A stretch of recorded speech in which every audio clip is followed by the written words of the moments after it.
The school janitor had just bent down when he witnessed an absolutely shocking scene inside the restroom. What?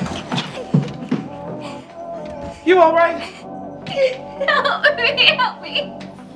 Did those boys hurt you?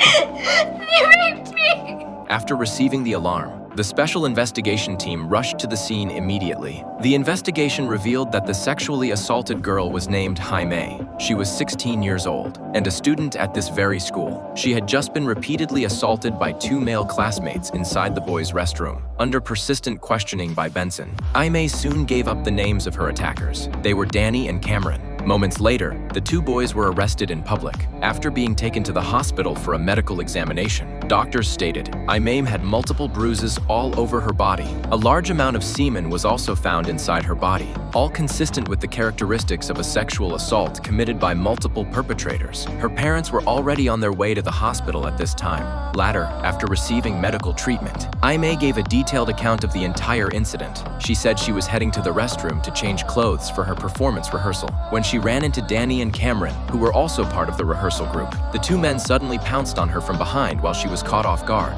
then dragged her into the boys' restroom where the horrific ordeal took place. Meanwhile, police began interrogating Danny and Cameron. Unexpectedly, the 2 boys openly admitted to having sexual relations with Jaime, but they claimed it was completely consensual and no force was involved. They then revealed another shocking piece of information. They said most students at the school engaged in the same behavior just for thrills. You get 1 point for oral, 2 for intercourse, 3 for... The more public the hookup, the more points. So you're saying she has to be raped? Jamie came to us for the 3-way. She set the time and the place.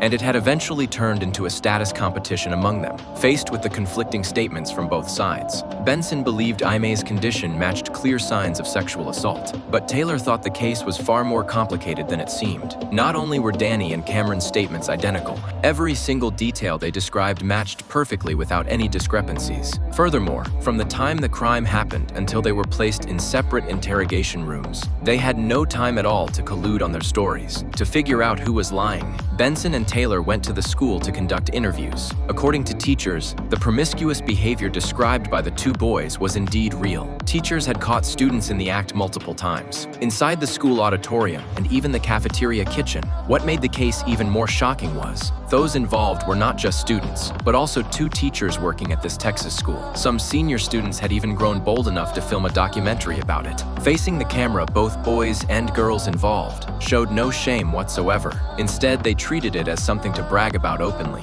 Jaime was among those interviewed in the footage. From fragments of her interview, it was clear she already had someone she had feelings for.